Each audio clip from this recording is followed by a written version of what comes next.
நம்ம உடம்புக்குள்ள பிளாஸ்டிக்ஸ் கொஞ்சம் கொஞ்சமாக போகிறத தடுக்கிறதுக்கு ஒரு 5 வழிமுறை சொல்கிறேங்க.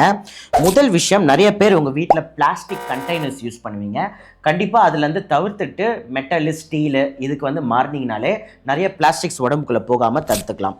அடுத்து வாட்டர் பாட்டில். குழந்தைங்கள் முதல் பெரியவங்க வரை தயவு செஞ்சு வாட்டர் பாட்டில் மட்டும் நீங்கள் மெட்டல், ஸ்டீல் வாட்டர் பாட்டிலாக இருங்க. ஏன்னா நம்ம யூஸ் பண்ணுற அந்த பிளாஸ்டிக் பாட்டிலில் கொஞ்சம் கொஞ்சமாக பிளாஸ்டிக்ஸ் நம்ம உடம்புக்குள்ளே தான் போகுதுங்க.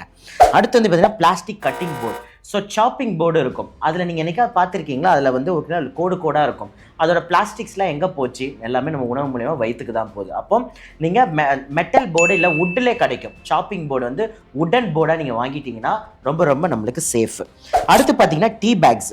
ஸோ இந்த டீ பேக்ஸ் பார்த்தீங்கன்னா மோஸ்ட்டாக கடைகளில் டீ பேக் வாங்கி டிப் பண்ணாதீங்க. ஏன்னா அதில் நிறைய மைக்ரோ பிளாஸ்டிக் அந்த பேக்கில் இருக்குங்க. அதுக்கு பதிலாக நார்மலாக டீ தூளை போட்டு நீங்கள் ப்ரிப்பரேஷன் பண்ணலாம். கடைசியாக பார்த்தீங்கன்னா உங்கள் டூத் ப்ரஷ்ஷும் நிறைய வுடன் டூத் ப்ரஷ்ஷு கிடைக்குது.